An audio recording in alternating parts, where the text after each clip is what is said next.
Good morning, good afternoon, or good evening to everyone joining us from around the world. My name is Maria Luisa Toledo, and I am from IBGE, the Brazilian Institute of Geography and Statistics, and I also have the pleasure of leading the United Nations Regional Hub for Big Data in Brazil. It's a great honor to welcome you to today's webinar, organized in collaboration with the Partnership in Statistics for Development in the 21st Century, Paris 21. This is the 7th webinar in our ongoing series on climate change indicators. Throughout this series, we've heard from a range of experts who have shared valuable insights into how new data sources and emerging technologies can support climate change mitigation and inform decision-making. Our goal is to promote meaningful dialogue and encourage knowledge sharing on this vital topic. I would like to remind you that today's session is being recorded and simultaneous interpretation is available. Today's webinar is titled Deep Learning and Remote Sensing for Agriculture and Environmental Statistics, and we are fortunate to have with us several outstanding speakers. To begin, I'd like to invite Mr. Philippe Gefsch, Acting Deputy Head of Paris 21, to deliver some opening remarks. Mr. Gefsch, the floor is yours. Yeah, thank you so much. I hope you can hear me. Yes. Great. Yeah, pleasure to be with you. Good morning, good afternoon, or good evening to all, depending on where you are joining us from. First and foremost, let me extend my sincere thanks to everyone for being here today. And a special thanks as well to the UN Big Data Hub for inviting Paris 21 to co-organize this important webinar. We are very delighted to be part of this timely and relevant conversation, especially today's webinar to share our exciting recent work on deep learning and remote sensing for agriculture and environment statistics.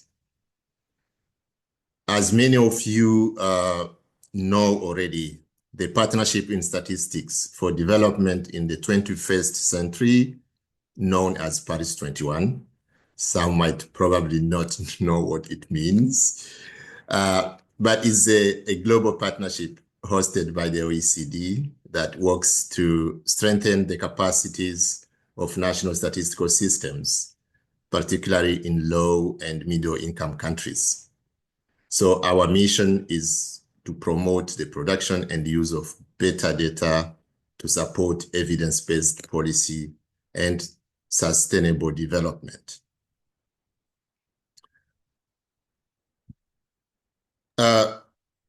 Within this mandate, a critical part of this actually is supporting countries to modernize their statistical systems to fit for purpose.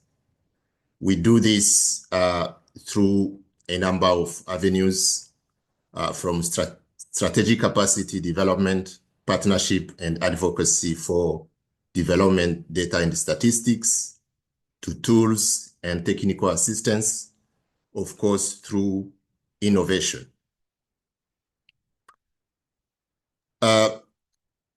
This, of course, is where the use of artificial intelligence and big data become especially relevant. As part of our broader work on innovation, we have launched a dedicated work stream on artificial intelligence and data innovation digitalization. The goal being to help statistical offices and statistical systems not only understand these emerging technologies, but also begin to apply them. Sorry. also to apply them in their daily work. In fact, in addition to the work that my colleague Jeanne will present shortly, we are also pursuing several other initiatives in this space.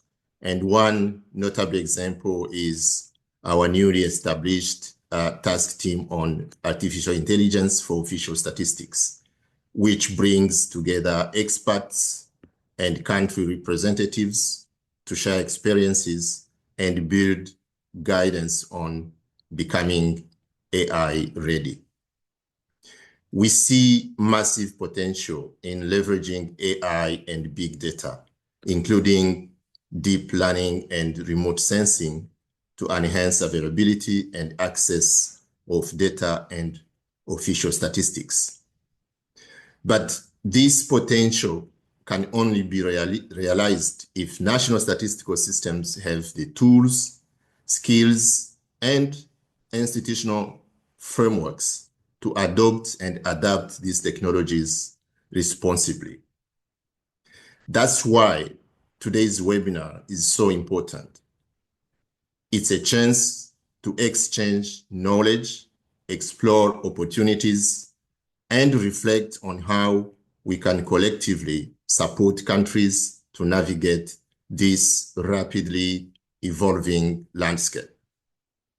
With that, I'm pleased to hand over the floor back to the moderator and look forward to learning more from this exciting session. I thank you so much. Thank you, Ms. Gefsch, for your thoughtful opening remarks. We are also deeply honored to have us today Ms. Miosotis Rivas Peña, Director General of the National Statistical Office of the Dominican Republic, to share some words before the presentation. Ms. Rivas Peña, welcome, and thank you for being with us today.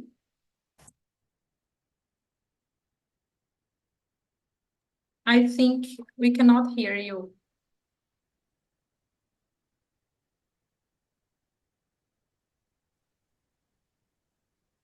No.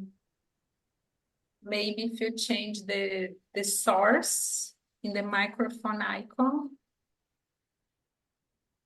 Ahora, ¿sí? Yes, yes, Ahora sí, perfect. perfecto. Bueno, gracias. Bueno, muy buenos días para todas y todos. Es para mí un placer, ¿verdad?, acompañarles y dar algunas palabras en este seminario web sobre el uso de la inteligencia artificial y Big Data para las estadísticas agrícolas y ambientales. Muchísimas gracias a Paris 21 por la invitación, y también al IBGE, ¿verdad?, por el trabajo que hace en la región desde el Hub, un aliado de nuestras oficinas.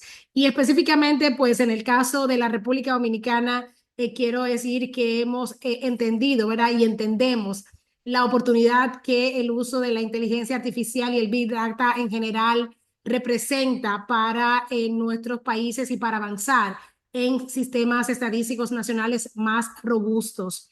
Específicamente, también es un sentir de la Conferencia de Estadística de las Américas, de la Comisión Económica para América Latina y el Caribe, de la CEPAL, de la cual presido su comité ejecutivo, y en el cual el mes pasado pues nos reuníamos como comité y con otros países de la región para ver cuál era el uso que estábamos dando las oficinas nacionales de estadística a la inteligencia artificial, y quedamos bastante, ¿verdad?, sorprendidos del uso que tanto los países tienen, muchos relacionados con la producción, otro con el tema, ¿verdad?, de la gestión de una oficina, y en ese tema caminamos.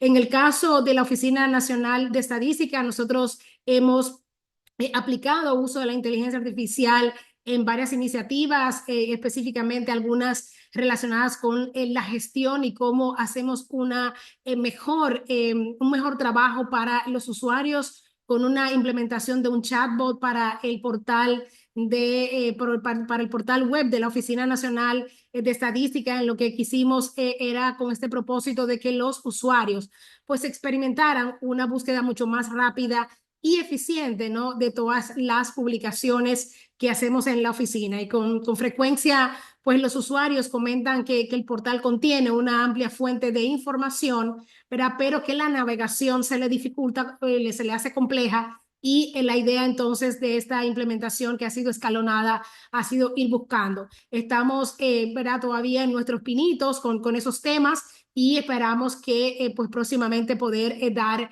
un salto cualitativo en esta temática. Y otro tema que quiero en estos pocos minutos que estoy, ¿verdad? De su tiempo, tomando de su tiempo, es sobre producción de estadísticas experimentales. Y específicamente hay una problemática en la República Dominicana que es el arribo de sargazo, el arribo masivo de sargazo, que es un alga que llega a nuestras costas impactando, ¿verdad?, en nuestro turismo y del cual se vio que existe pues una ilimitada disponibilidad de información. Ahí utilizando pues nuevos métodos como todo el tema de drones, de utilizar también para la teledetección y análisis geoespacial, utilizando también algunos ejercicios modelados con Python y otros temas, pues hemos estado haciendo también pudiendo determinar, ¿no? Y haciendo análisis geoespacial del arribo de sargazo en la República Dominicana. También hemos estado trabajando con esta iniciativa en lo que tiene que ver con licencias para construcción, que es un instrumento que utilizamos dentro de nuestros índices de productores que realizamos para la manufactura y que hemos estado entonces también entregando este tipo de información utilizando la inteligencia artificial. Como les digo, y con esto termino, es una oportunidad tanto para las oficinas en materia de gestión de la propia institución como de la producción estadística y esperamos que podamos seguir contando con apoyos como los de Paris 21, como los del Hub, ¿no?, en estos temas y avanzar en producción de estadísticas agrícolas y ambientales que son muy necesarias para nuestros países. Muchísimas gracias. Thank you very much, Ms. Rita Peña, for the important information and for telling about your experience and for beautiful setting the stage for our presentation. Now we move on to the main presentation, Deep Learning and Remote Sensing for Agriculture and Environmental Statistics. And we are pleased to welcome Ms. Jane Jadot, the Team Leader for Innovation and Modernization at Paris 21. Her work focuses on supporting national statistical systems in leverage emerging technologies across the data value chain. She leads several initiatives involving generative AI, remote sensing, and data science applications for official statistics. Ms. Jadot holds an engineering degree in data science and statistics and brings years of experience in quantitative research and capacity building across low and middle-income countries. And joining her is Dr. Alberto Roman, the Senior Remote Sensing Scientist at Masai Analytics.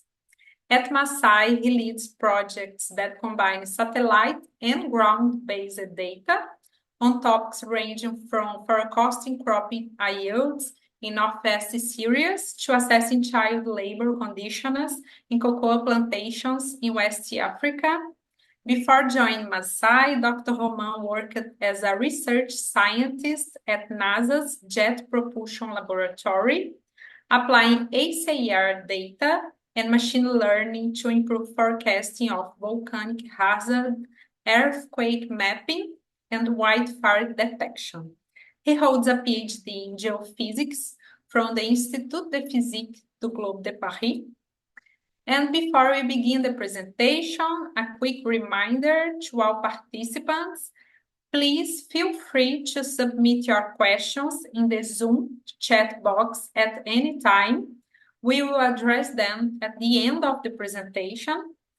And since we are thrilled to have participants from many different parts of the world, we kindly invite you to tell us where you are joining from. So please just drop your country name in the chat. Ms. Gianni Jadot and Dr. Alberto Roman, thank you for being with us today. The floor is yours. Thank you, Maria. I will share my screen.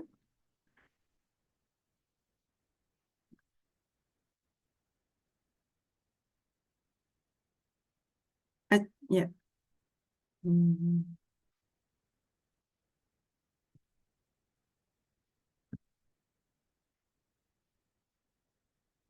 Can you see my screen? Not yet.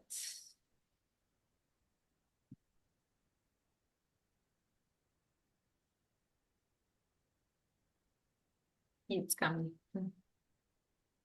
Yes. Excellent. Thank you everyone for joining us today. Thank you for this opportunity to share the work we have been doing with deep learning and remote sensing for agricultural statistics. My name is Jeanne. I work at Paris 21 as the innovation team lead, as was mentioned, and I'm thrilled to be giving this presentation with Alberto Roman from our technical partner, Massa Analytics. So prior to really diving into the subject, I'd like to introduce again a bit how Paris 21 approaches innovation. Then I will mainly be sharing about the context of our project we will be discussing today, which is a cooperation with the Mongolia NSO to tackle livestock monitoring using deep learning. And then Alberto will take over and explain some of the more technical details and challenges of our pilot research. So regarding Paris 21, I think Philippe has perfectly set the scene of what we are trying to achieve. Our aim is to promote the better use and production of data and statistics. To do that, we are a partnership. We try to balance local action, direct bilateral partnership and contributions with countries, and global relevance, discussions with international partners and communities of learning like the one bringing us together today. We are supporting over 90 countries, many of them in the region. I'm sure a lot of you have met my colleague Paz Patiño, who has led several initiatives in the Latin American and Caribbean region. We are focusing on different angles to bring about this vision of better data for policy making. We are focusing on building partnerships. We are advocating for smarter financing. We have a platform that assesses and monitors financial flows that goes to data and statistics, the clearinghouse. We are working on leaving no one behind, trying to make sure that statistics are inclusive of the different populations. We are promoting the use of data. A lot of our engagements are not only with NSOs, but also with policymakers, with civil society organizations to help them make the most of the available data for their policymaking and advocacy. And finally, one of the very interesting angles we are working on is strengthening systems, providing guidelines, capacity building, piloting innovation, and supporting national strategies. And all of these angles are streamlined throughout different thematic work streams. Not all of them are represented here, but some of the main ones are the following. We have a huge focus on gender data, supporting national statistical systems to produce and make accessible quality gender data. We are also heavily invested and enhance our discussions with the regional big data hub on climate change data and monitoring, trying to fill data gaps in that area, and sort of to support these different sectors and thematics.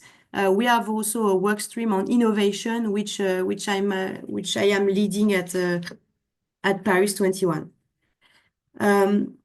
How do we see innovation at Paris 21? Our main message would be that it's not a goal in itself. It's really a means to an end, and something we are promoting because it addresses some of the challenges that we've seen for official statistics. So, for instance, data gaps and how you can address them with innovative data sources, and big data, non-traditional data sources. We've discussed generative AI in the introduction. We are seeing it as a way to bridge the gap between data users and data producers. And also, innovation is a way to improve data quality and timeliness and relevance. And in some ways, to also alleviate resource constraints in environments that may facing capacity budget issues. There is a lot of potential we are trying to help national statistical systems exploit. In practice, that entails for us continued global engagement, partnership with actors of innovation such as Google, contribution to events that try to share good practices. I was just yesterday at a UNECE workshop on generative AI for official statistics and contributing to a paper on that topic that we will be sharing on our social networks. We are also trying to support local initiatives, experimenting with NSOs to leverage technology to tackle some local challenges. And as Philippe mentioned in his introduction, we have launched an AI task team to particularly focus on how AI can tackle some of the issues we are seeing, bringing together NSOs and industry experts to collaborate on this topic, listing use cases and sharing it to the community. Some ongoing initiatives, there's one in the region. We have been contributing recently with Paraguay on the use of generative AI for civil society organization and data communication for the NSO, and working with Rwanda on a chatbot with generative AI, and what will interest us today, piloting the use of deep learning for agricultural statistics in Mongolia. Unfortunately, the Mongolia NSO could not join us today because of the time difference. It's very late where they are. It was difficult to reconcile. But we collaborated with them to address one of the key challenges they have in the country, which is livestock monitoring and monitoring of herding in Mongolia. It plays a central role in their economy, especially in rural areas where that sector represents up to 30% of the total economic output. And monitoring and counting livestock, understanding the patterns has huge implications for policymaking because it has practical implications such as subsidies in milk and cashmere or cash that are being given to farmers depending on their economic activity. So there's a lot of decision making of schemes that are based on the data collected by the NSO on livestock counts. Similarly, understanding the environmental impact of husbandry is equally important to preserve ecosystems and livelihoods. It's such a huge part of the economy in some places that it's starting to have an impact on biodiversity, desertification, and so on, which is important to control. But collecting reliable data across vast terrain is a challenge made harder by climate change that changes grazing patterns and water resources, and it requires extensive resource from the NSO. You can imagine well why. So we asked ourselves collectively with the NSO, can innovation solve this challenge? We have seen, I'm sure you know, plenty of examples of how remote sensing has been used to monitor crops and land use for years. We are also seeing increasingly the use of remote sensing to detect and monitor cattle in the private sector, using drone mainly in the context of intensive farming, the big American farms that have huge herds that they monitor using drone images. So the question we asked ourselves was, can we come up with a cost-efficient solution to apply this approach somehow to produce official statistics in Mongolia, given the constraints? We are looking at nomadic households, moving herds, very large pastoral areas, different types of animals, high costs of the required high-resolution images. Potentially, we cannot fly drones all over Mongolia. So we try to think and find the right approach, image sources and acquisition strategy, which is just as important as actually performing the deep learning and machine learning tasks. We got some inspiration, thankfully, from other NSOs and partners that have worked on the subject. I wanted to share with you this example from South Sudan that I found very interesting. In South Sudan, cows are kept in dedicated ronder enclosures areas that are noticeable by space on 3 images, sentinel images with a 10-meter resolution. So they used, with the partnership of UKONS, a two-steps approach where they first use deep learning to on free imagery to detect the round areas where the cows are kept, and then only purchase paid imagery on those specific bits of terrain to try to estimate the number of cows within each of these herding areas. So I thought this was quite a clever way to alleviate some of the challenges, especially cost of images challenges that I've mentioned above. So we tried to use this inspiration to look at our Mongolian challenge. To do that, as we are a partnership, we try to, in our DNA, we try to keep it, to use that approach and find a way to collaborate with different actors to address this. So we started with a data assessment with the support of the NSO and local authorities to understand what exactly were the data needs they needed for the different policies they set in place, and what was the precision level required, and what insights from existing data sets, past livestock censuses, we could use to find an efficient image acquisition strategy. Then we collaborated with technical experts, so Massa Analytics will be taking the floor just now, to pilot the use of remote sensing in the Tsetserleg region of Mongolia and explore acquisition methodologies.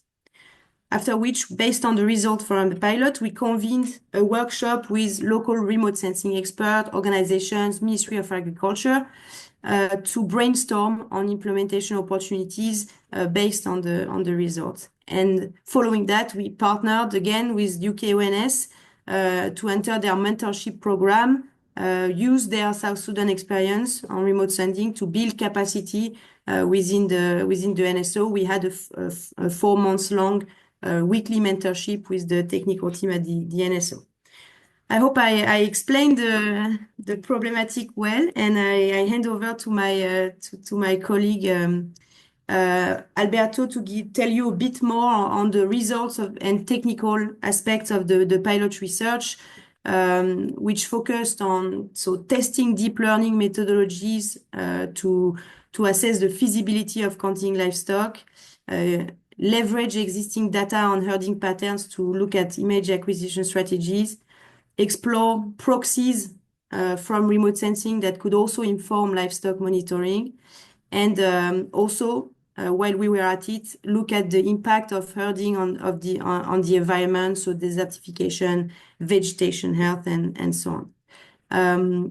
Thank you very much. Over to you, Alberto. Yes.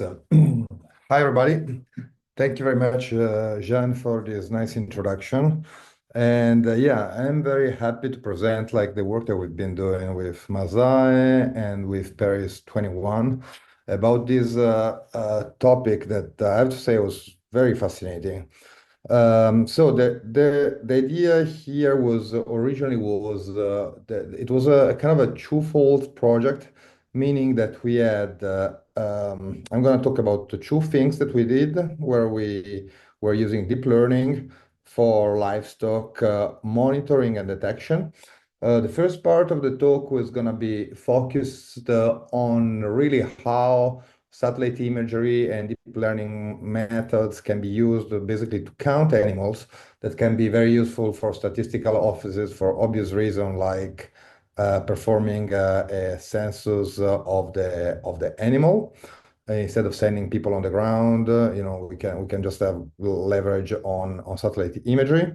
And second, we're going to see how satellite imagery and some modeling can be used to detect changes in the land surface. Because, of course, as Jean was saying, there has been Mongolia depends a lot on livestock. And so animals, they do graze. And so there is clearly a concern that as the number of herds increase, the size of herds increase in the past decades, there could be some land degradation happening in Mongolia. And so I will give a quick demo of how we can try to tackle that problem. So maybe we can, yes, thank you, Jean. So basically, we started this project just by doing some literature review. We were not, we are a consulting firm, so we are not a livestock monitoring expert. We mostly use AI and machine learning methodology on satellite imagery, but we work with those tools to a lot of problems. So as in every consulting assignment, you have to start from somewhere, and you discover that you don't have to reinvent the wheel. You can leverage things that have been done in recent years. And so we just started by do some literature review. And so, of course, there's been a growing interest in using satellite imagery for livestock monitoring, because satellites have a great geographical coverage, meaning that they can cover large areas in potentially short period of times. And also, of course, they can pass over the same area several times. So we can have actually not one, but several measurements. And so move towards something that is more like a time series for what we are measuring.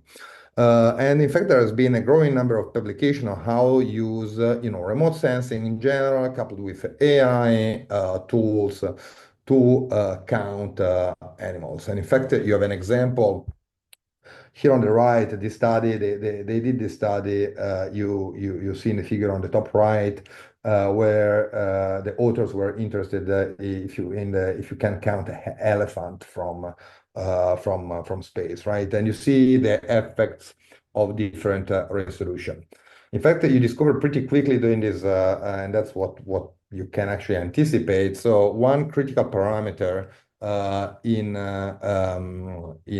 satellite imagery and imagery in general is the resolution. So basically, what is how many meters or how many centimeters one pixel correspond to. So the higher the resolution, the more detail you're able to resolve. Essentially, that's the thing. And of course, you can imagine that the higher resolution, if we have a higher resolution image, we are able to see animals better, and so we are able to detect and to count the animals better. And in fact, that's what some authors try to see is like, what is the limit in terms of resolution that we need in order to count big animals like cattle and things like that. And so it turns out that there is so that's what you see on the figure on the bottom right. You see, so GSD stands for the spatial resolution in meter, and AP is essentially the accuracy of the method. And so there you see that there is a sharp increase in the accuracy when the resolution becomes higher than 1 meter, okay? And in fact, there is a cutoff at about 50 centimeters, and when you're around like 10 centimeters, basically your method is totally accurate. So starting from this, and maybe John, we can go to the next slide. That is the general framework, the previous knowledge that we had on this project. So I will give you just an overview of how machine learning, this kind of methodology works, deep learning. So in general, when you have a deep learning framework, you proceed in two phases. One is training, and the second one is inference. So in training, basically, you are trying to train the algorithm, in fact, to recognize pattern that you know. And for this, like the most widely used in this domain is a supervised training, where you have to provide the labels of the things that you want to look for in images. So basically, during training, you pass through several phases. The first phase, you have to find the satellite imagery. You have to process the data, because sometimes you want to correct from atmospheric effects, clouds, things like that. So you have some cleaning to do. Then you want basically to tell the algorithm where to look for things that you know. For example, where you know there is an animal, you want to make a box or a polygon around the animal so that the algorithm has a label that it can make reference to. And finally, you have like this other step that is the model training, where you basically is the optimization part, where you're actually you are basically teaching the algorithm to recognize the pattern that you shown during data annotation. And then you want to estimate how accurate your algorithm is. So basically you make a split, you keep some data for training, some data for to verify how accurate you are on labels that you know. But what is really the operational phase when you've done this training part, now your algorithm is ready for operational use, and that's the inference part. So inference part is actually the workflow is very similar, because you still need to get some images where you want to count, for example, animals. Then you want to, of course, to clean again the animals, get rid of the clouds, etc. And then we want to make predictions, so try to identify and localize the animals in our livestock detection problem, right? So that's like where in the inference part is where our algorithm is fully operational and we can use it. But you always have to pass through the training part, and then you need some amount of labeled data in order to do that. Next, Jeanne, please. So we talked about getting some images, of course. So images, like we can have access to national space agencies like NASA or the European space agencies. They have satellites that are in orbit, and that are multispectral. They have multispectral instruments. Theoretically, they could be useful for this task, but the problem is that we as we saw before, like the one key element is the resolution. So this satellite imagery is limited in resolution at 10 meters, okay? So of course, if you want to resolve a cow that is of the order of 2 or 3 meters, you see that we are in trouble. So basically we have to pass through very high resolution imagery. So we are targeting images that have a resolution of higher than 1 meter, as we saw before. And so there are several providers for this. Company like Maxar or Airbus that you probably heard in the news sometimes. Airbus has a couple of satellites that are called Pleiades and Pleiades Neo that provide imagery with a resolution of up to 30 centimeters. And Maxar, they have like the Legion Worldview satellites that very similarly they provide images with resolution up to 30 centimeters. And these you can find these images either directly from these providers, either you can buy them through third parties websites like App42 that you see there, or Apollo Mapping that you see on the bottom of the page. And basically it works like you have a nice interface. You have a bounding box, so you select the area where you want to find the image, and then the search engine of the platform will come up with all the images that are available, because the satellites, they take several. They might be have images available up to 3 years ago, so you might have actually several images acquired at different moments for the same location. And so you will see all your options, and with a preview. The preview is kind of important because, of course, these satellites, they can't see through clouds. So you want to target, if you do this exercise, you want to target, of course, images with a low cloud content. And so that's why you can see the preview, and you can also see the percentage of the image that is covered by the cloud. That is very helpful information. Next, Jeanne, thank you.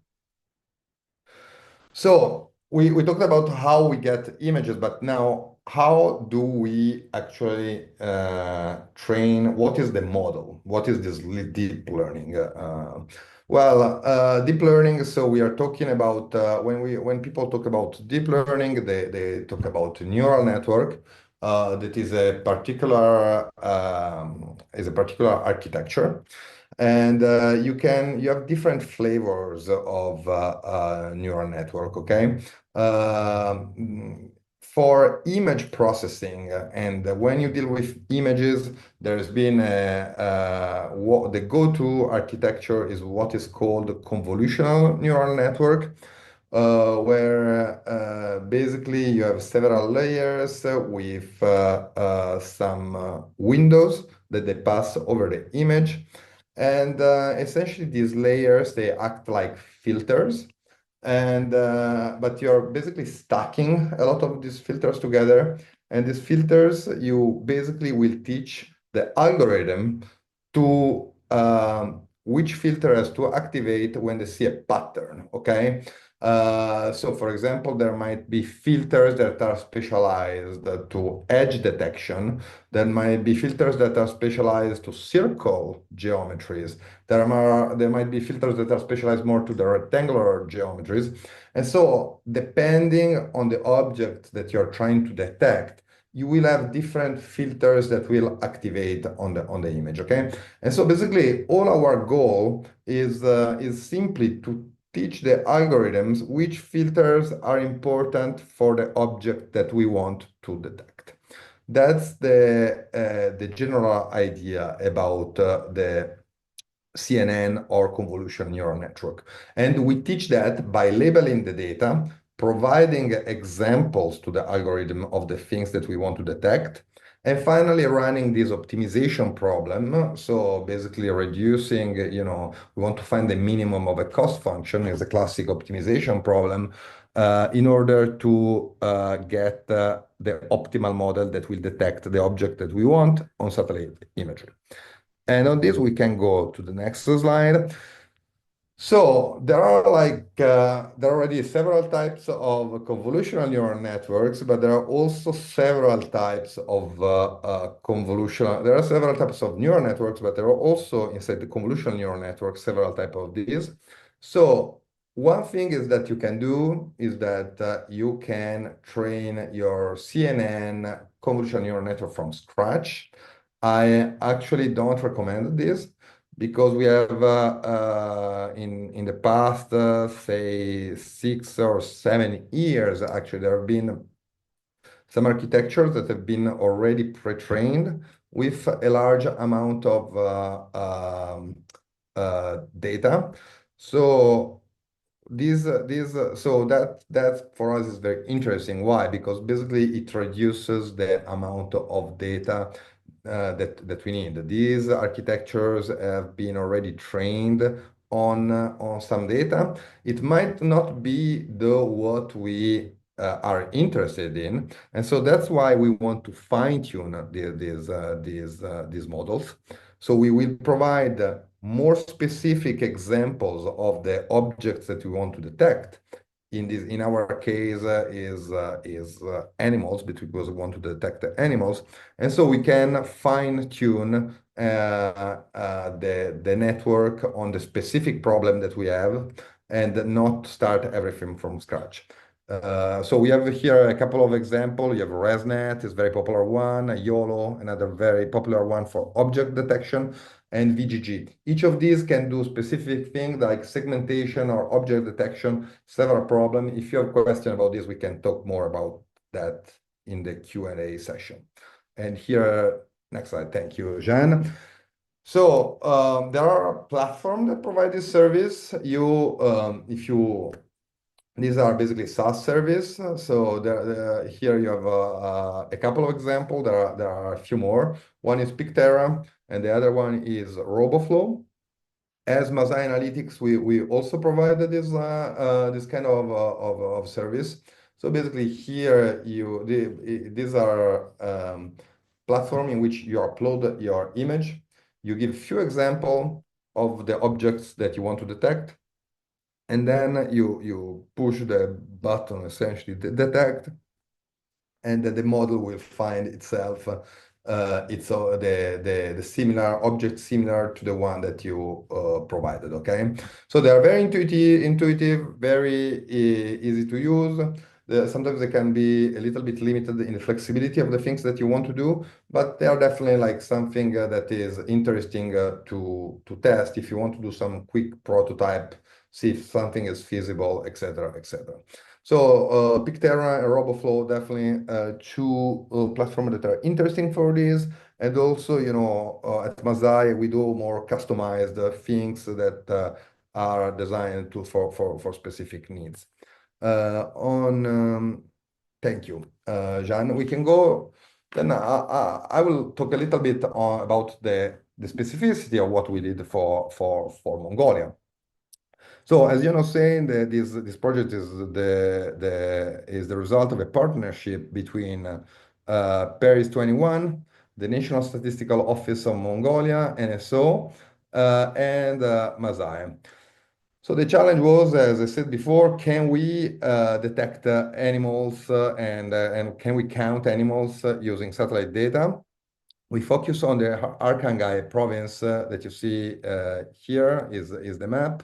And the NSO of Mongolia provided us with some data, actually beautiful data of the previous census that are shown on the map. The blue dots essentially corresponds to a household, okay? Every blue dot corresponds to a household in the province that is farming.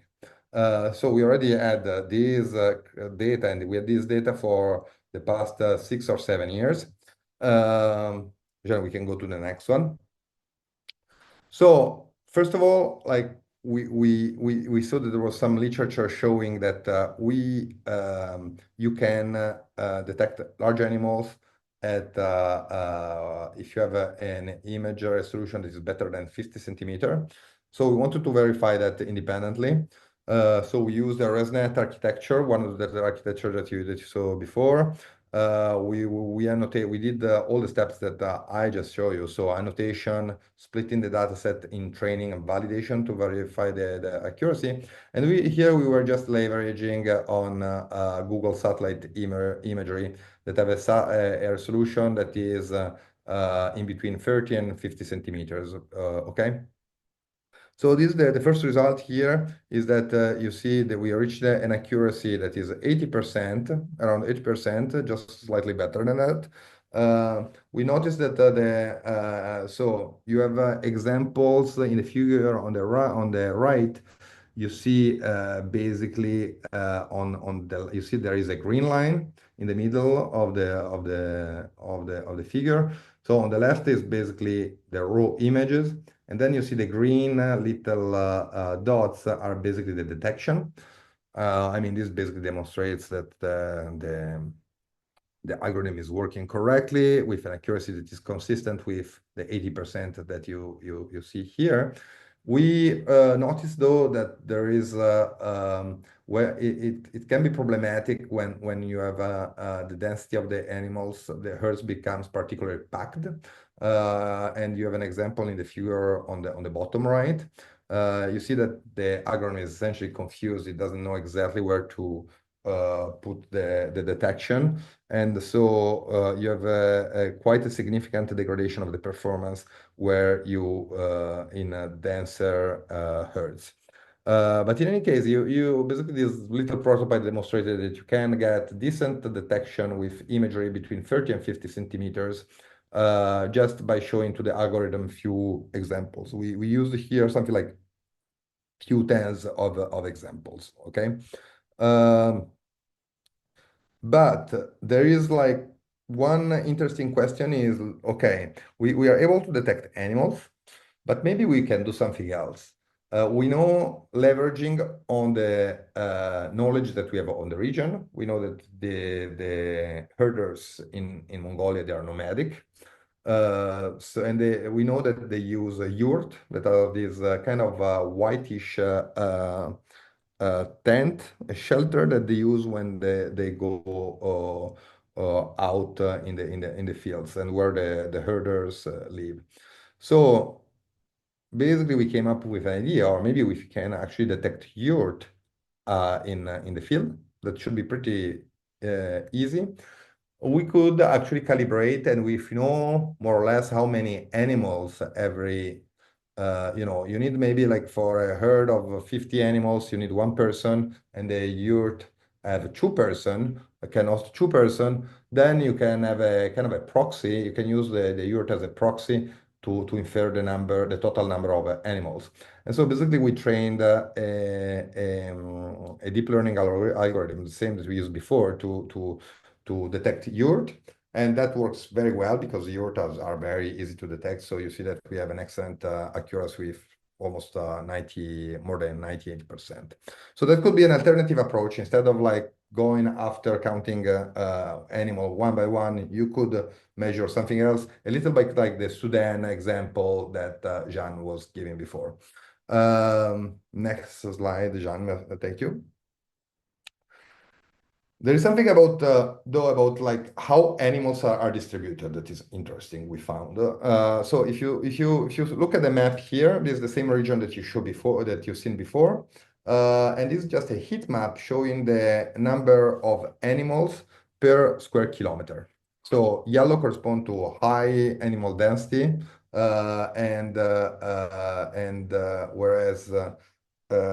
whereas blue correspond to low animal density. And the first thing that pops out is that you see that there are clearly a region that are high density, there is a high density of animals, and the region that are low density of animal. And so that if you are doing a survey and you need a higher resolution imagery, you might want to target, actually, it makes sense to target first a region that have a high density of animals, because that's where most of the share of the animal is. And so we're like, okay, maybe we can develop like a strategy for image acquisition. Instead of buying higher resolution images over all Mongolia, that is very expensive, we can start targeting a little bit better, starting from high priority region that are the one with high density of animals, and then low priority region. And for this, we used the NSO data. Yes, thank you, Jan. So that's what you see here. So in this figure, we just calculated like the percentage of the counted animals. It's still using NSO data. So on the left, you are 0%, on the right, you're 100% of the counted animals. And basically, we start giving the priority, as I said before, to the regions where there is a high density of population, and then we move further to more sparsely populated area. And that's quite interesting, you see, because if you make the census, you might, this curve can serve as a reference, saying, okay, if I want to count more or less 25% of the population today, I just have to focus on 5,000 square kilometers. So the 25% is here, and the 5,000 square kilometers is here, okay? And that would correspond to the areas that should be targeted in the map by higher resolution images. And of course, you can do this exercise for other percentage of the animals that you want to count. So, but you see that, of course, the more animal you want to count, the more you have to extend the coverage of the very high resolution satellite imagery. And so that, of course, increase the cost of the census. We can probably move forward. So the conclusion I think it's quite self-explanatory. You need is possible to detect especially large animals like cattle with satellites. For animals, smaller animals like sheep and goats, you probably have to use drones because the 30-50 centimeters requirement that was for cattle. And you see that like it's impossible to resolve goats with that with 50 centimeters imagery. We could use yurt or temporary shelter as a proxy potentially, because we are able to detect them very well. And so if you know the relation between the two, we can infer the total population of the animals. And that's it, I guess. Yeah, just so we have enough time for Q&A, Alberto, if we can maybe just say one quick word on what you also did on the land use monitoring part, perhaps focus on Absolutely. So on this this slide, I think just explain sort of the Absolutely. So basically, in order to, as I was saying, there was this concern about land degradation on the same province, so also in the Arkhangelsk province, and so here we leveraged on freely accessible data. This is modest data that is and as an instrument that has been flying for a while. So you have a very long time series. And so basically we took data for the past 2 decades, and we evaluated what if there was a long-term change in the green coverage of the land on the province. And so basically you see that the white areas correspond to areas that are quite stable in terms of the change. They are not really changing over the 20 years, but green areas, they are becoming actually more green, so more vegetation essentially. When I say more green here, green is a proxy for vegetation, okay? So the interesting thing that we discovered that was quite unexpected, actually the region on the long term is becoming greener, so more vegetation apparently, but the areas, and you see the blue dots on the map, they are barely visible, but you can kind of see them. You see that the white area, that the areas that are not becoming greener, they are the one with blue dots that are the one where farmers are located. And so this is basically shown also in the figure on the right. You see that basically there is this average NDVI linear trend number that is a proxy for how green the region is inversely correlated with the animal density. So there could be some land degradation that is related to the fact that there are intensive grazing conditions where there are a lot of animals. And I think I will stop here just for the sake of time. Thank you, Dr. Alberto, Ms. Jane Jadot, for an excellent and very impressive presentation, and to offer some reflections from a Latin American Caribbean perspective. We are honored to welcome Dr. Gilberto Câmara. Dr. Câmara is a renowned Brazilian researcher in geoinformatics, spatial analysis, and land use modeling. He conducted his career at Brazil's National Institute for Space Research, the INPE, and he is internationally recognized for advancing open access to geospatial data and leading satellite monitoring efforts in the Amazon rainforest. Dr. Câmara, thank you for being with us today. The floor is yours. Well, thank you very much, Maria, and my congratulations to the work done by Jean and Alberto. Of course, it's very impressive that you've achieved quite a number of interesting results in a very large area with very difficult circumstances in terms of the data being chosen.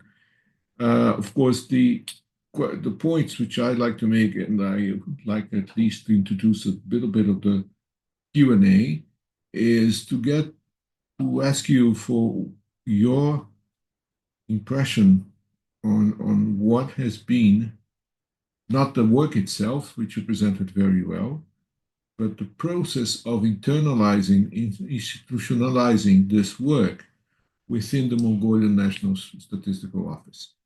So, because this, in my opinion, has been, from the point of view of the region, one of the most challenging approaches. As Alberto said, there are many good techniques and they are available. They were done very nicely. And I would like to ask your reflections on the process of how did the National Statistical Office participate in this work, and what were the lessons learned? Thank you very much. Thank you very much for your remarks. It's definitely the big subject. How do you move from pilot to production, let's say? And it's actually what has been the focus on the workshop with we had with NSO Mongolia and other remote sensing agencies. Because we realized, as Alberto mentioned early on, that it's actually, I mean, the question of image acquisition is a real pain point. I mean, when we are talking of acquiring high resolution satellite imagery, that's a huge cost. I mean, it's practically, you would also need to have some sort of revisit to make sure that you capture all the livestock. So the feasibility, I think, was really low. I mean, in terms of our initial idea, which was high resolution. So that's why we focused on trying to find workarounds, especially the looking at yurts, for instance, is an idea that the NSO Mongolia is pursuing because it's much more feasible. So they have already, through some other remote sensing projects, some engagements with providers, with Planet, I think at some point, some Chinese constellations as well, trying to look at whether those images 3 meters resolution could be an option for them. And while they have these discussions, we've also what we've tried to do is to make sure that sort of once these discussions finalize, they have the skill to actually process this image and monitor. So we've also emphasized the workshop on how do you make it happen? What is exactly, we really went through how the workflow goes, what processing power do you need, what IT, what are, as we mentioned, the third-party providers that we can introduce to them, and also mentorship, actual coding capacity building on remote sensing that we have been doing with them through the mentorship program with the UK ONS. So to summarize, help them develop partnerships to get the sources and technical mentorship, long-term mentorship over several months to build actionable capability. But I cannot say that we are 100% sure yet that this will really materialize it. But at least this also allowed them to explore other applications that might be a bit more feasible. Mongolia currently has a 1 billion tree project of that aims at reforestation. And that's something they've actually already started to develop an indicator, remote sensing based, to track the implementation of that project.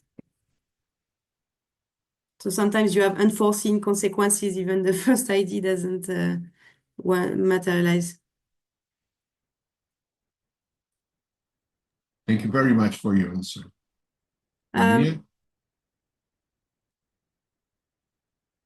There's a question I'm seeing in the chat on explanation for the general increase in NDVI. Alberto, from memory, this has to do with climatic conditions, basically heavier rains that have led to a greening of the regions. That's something we didn't explore that much because we are really interested in comparing the two types of reasons.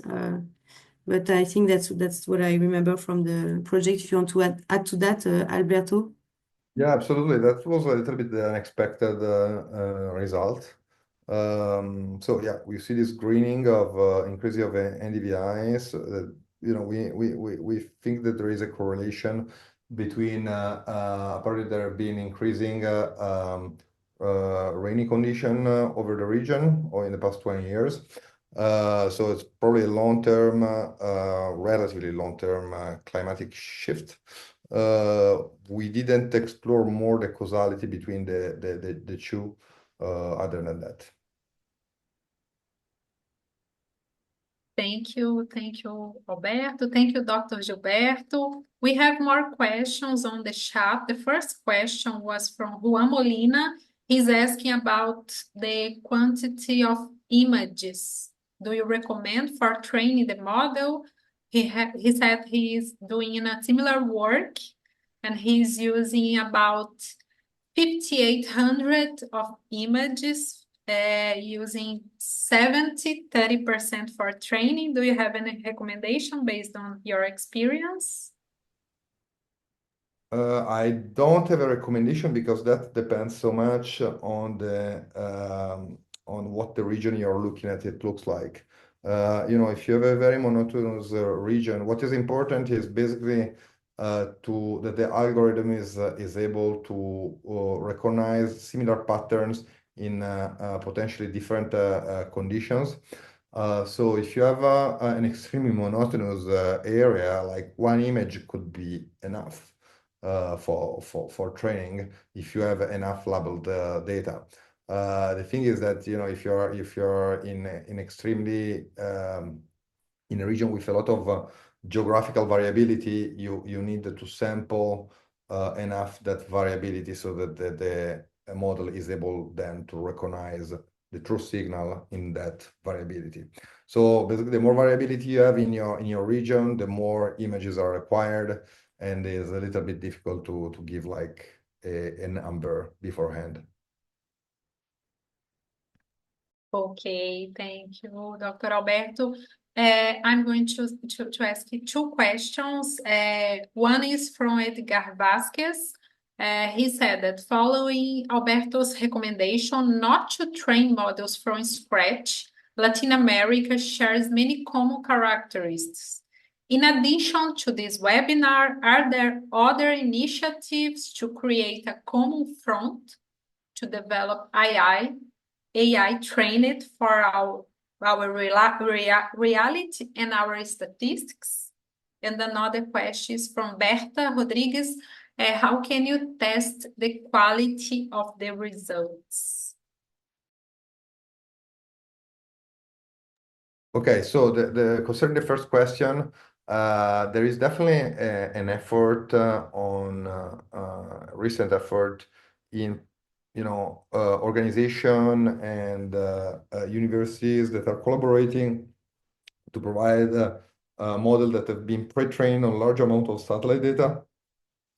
That's something that could be interesting to look into. These things are called they're called foundation models, a little bit like GPT but instead of for language, they are for satellite imagery. Now, these models have been trained mostly on Sentinel-2 and Landsat imagery that are like in the 10-30 meters resolution. There is still a little bit of debate about the usefulness of using this pre-trained model on very high resolution, but I think that it's still worth to try. So, you know, if you need some extra information, I can give you, just write me an email. I can give you a few names of those models. One is called Prithvi and is made by IBM and is open source. Definitely worth to take a look at it. For the second question, which one was, excuse me, can you remind me, Maria? I think it was how do we test the quality of results? And I can answer this one. For the detection algorithm, we train the algorithm on part of the data, and part of the data we keep as test, and that's where we measure the accuracy. So we don't feed part of the data into the model, but then once it's trained, we test whether it labels correctly, and that's how we have the accuracy measures. Okay, thank you.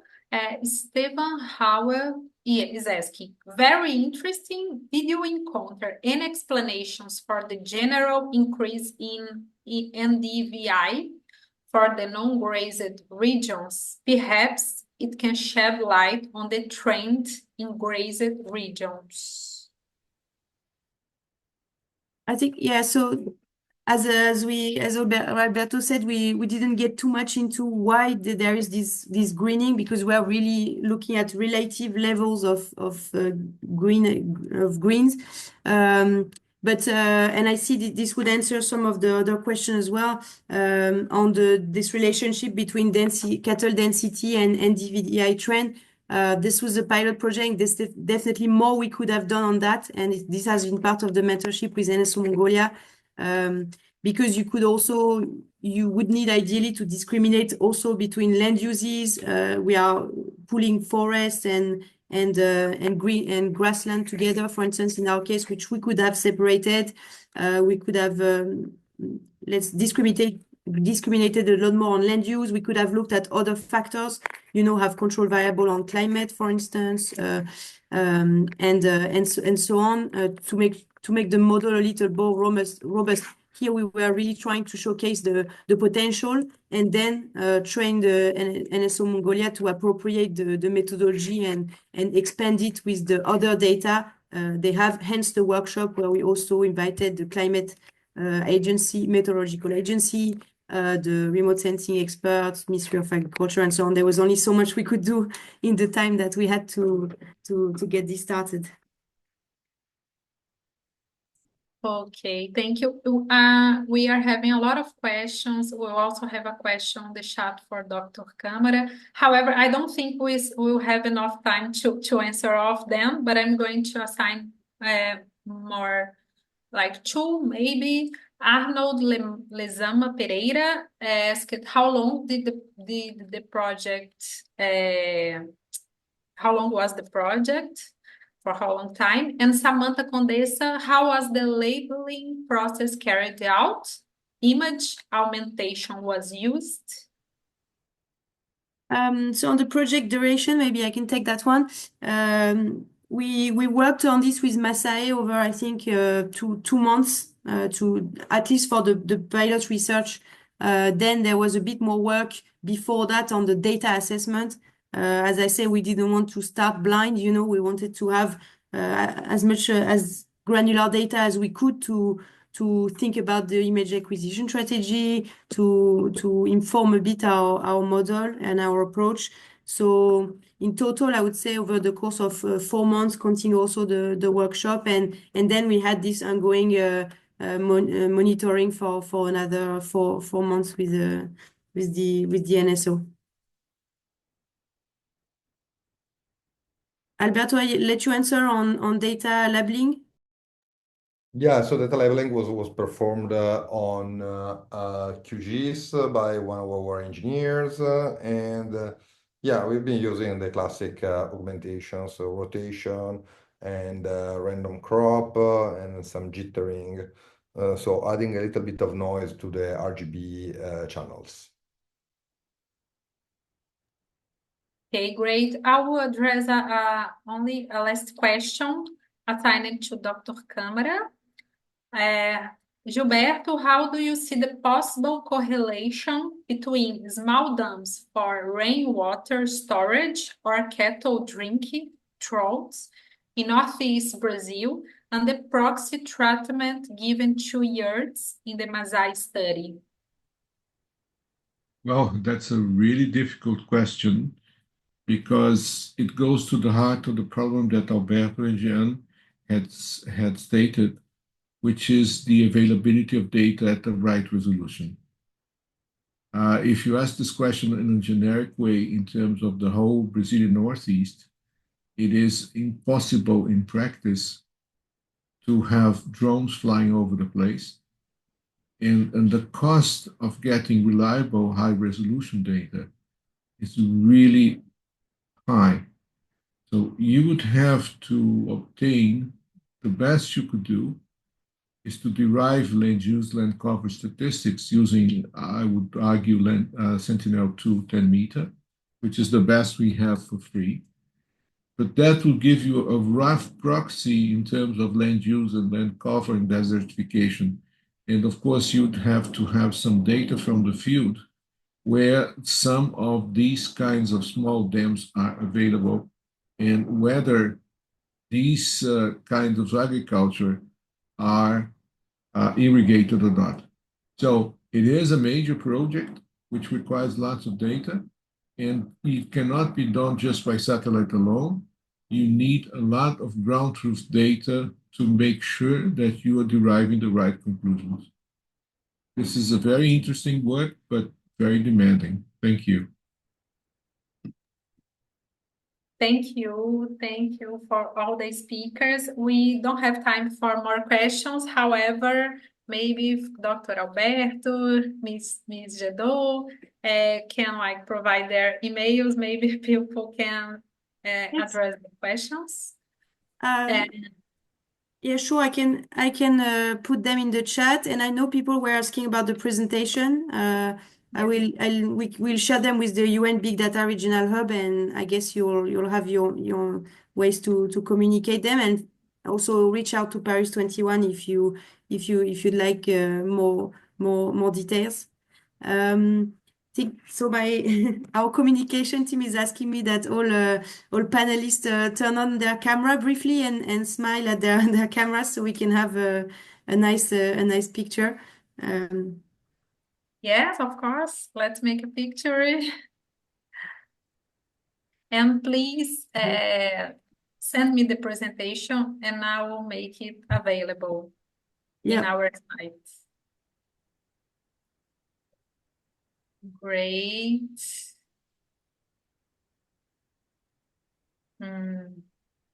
So thank you once again to all of our wonderful speakers and participants. A special thanks to Paris 21 for your continued and fruitful partnership, which made this enriching event possible. And please note that the recording of this webinar will be made available soon on the Hub's official website.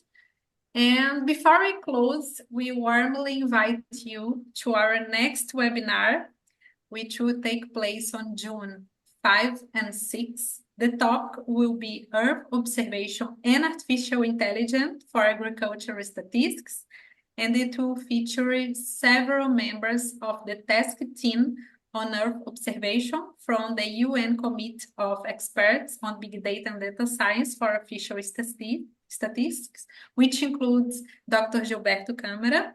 And thank you again for joining us today, and we hope to see you next time.